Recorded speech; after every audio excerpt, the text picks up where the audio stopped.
Hamás libera al primer grupo de 24 rehenes que ya están en territorio israelí. Además, Israel excarcela a 39 palestinos. Esto es DW Noticias a las 7 de la noche en vivo desde Berlín. Mi nombre es Carolina Chimoy. Arrancamos titulares. La Cruz Roja confirma que 24 rehenes han sido liberados por Hamás, entre ellos 13 israelíes, mujeres y niños, y los otros 11 son trabajadores tailandeses que se encontraban en la frontera el día de los ataques terroristas.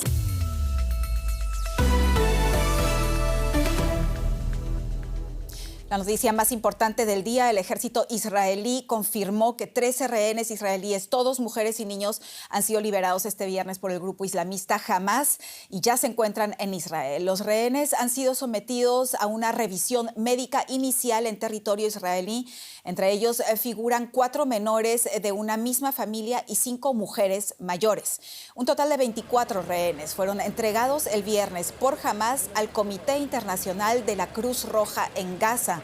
Israel, por su parte, liberó a 39 mujeres y niños palestinos de sus prisiones, según informó el Ministerio Catarí de Relaciones Exteriores.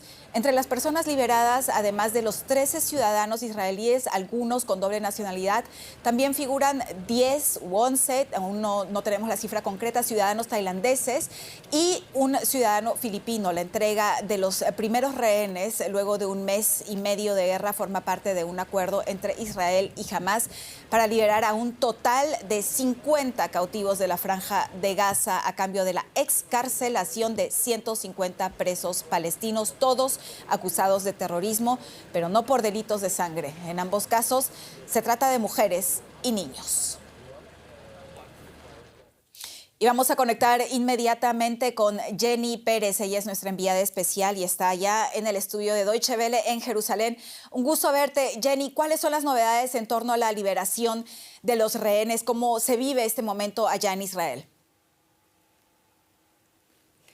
Hola Carolina, la noticia era refrendada posteriormente luego de ese comunicado de la Cruz Roja por el gobierno catarí. 24 rehenes, 13 de ellos ciudadanos israelíes, 10 tailandeses y un ciudadano filipino, lo que supone naturalmente un bálsamo para la liberación de los rehenes, para los familiares que tenían esa agónica espera tantos días, más de 40 días esperando por la suerte de sus seres queridos, protestando apenas hasta ayer también para que se lograra esa liberación.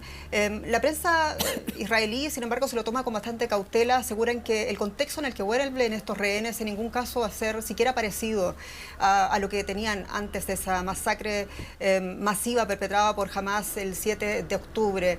Se trata de familias cercenadas, se trata de vidas truncadas, y ponen atención también entre todos los casos, entre todas las historias que hemos conocido, el caso de una niña cuya casa no estará allí ni su padre ni su madre, porque ambos fueron asesinados ese 7 de octubre. En principio se trata de un comienzo, Carolina, se trata de una buena noticia, pero aquí dicen, en ningún caso se trata de un final feliz.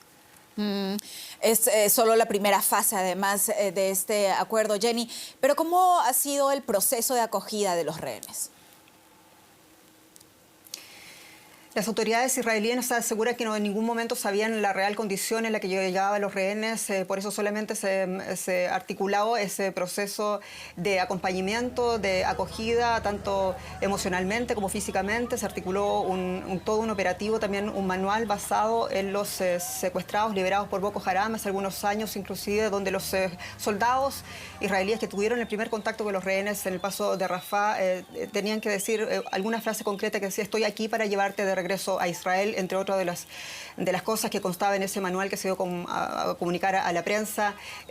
Los rehenes pasaron por un control médico en primer lugar de parte de la Cruz Roja en territorio egipcio, y ahora están en hospitales israelíes. Fueron algunos de ellos incluso llevados a la base aérea de Hatzerim.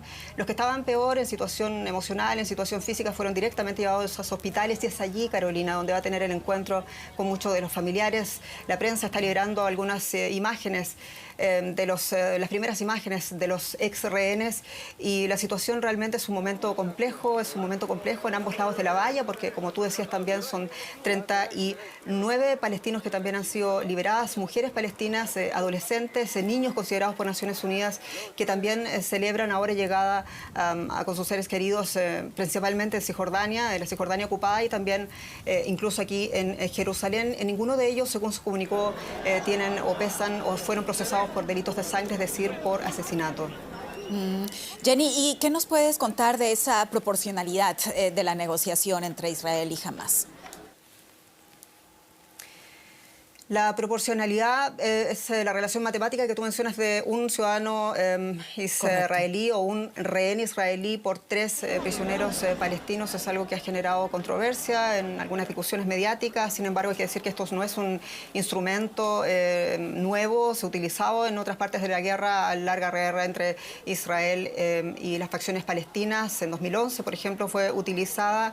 Pero en opinión de muchos analistas que hemos consultado también en este poco tiempo que llevamos aquí ya en Jerusalén presentes, nos decían que en realidad Benjamín Netanyahu, el primer ministro israelí responsable del gobierno ultraconservador, también de corte religioso, no tenía mucho margen para negociar porque realmente tenía mucha presión sobre sus hombros, en primer lugar, de parte de los familiares, aquellos que estaban protestando, como decía al principio, aquí en Jerusalén hasta hace poco, aquellos que estaban denunciando la falta de atención de parte del gobierno, la falta de acompañamiento, de poner más atención, decían, a esa guerra con Hamás, que a la propia liberación de rehenes, y también la presión internacional de actores como el gobierno demócrata de Estados Unidos, el gobierno de Egipto y el gobierno de Qatar, que fue principalmente el mediador de este proceso que estamos viendo ahora, de que también pedían, además de la liberación de una porción, aunque sea de rehenes en primera instancia, también una pausa humanitaria urgente. La Franja de Gaza, jamás recordemos, cifran más de 14.000 los muertos en la Franja de Gaza en todos estos días de asedio. Lo último que ha dicho el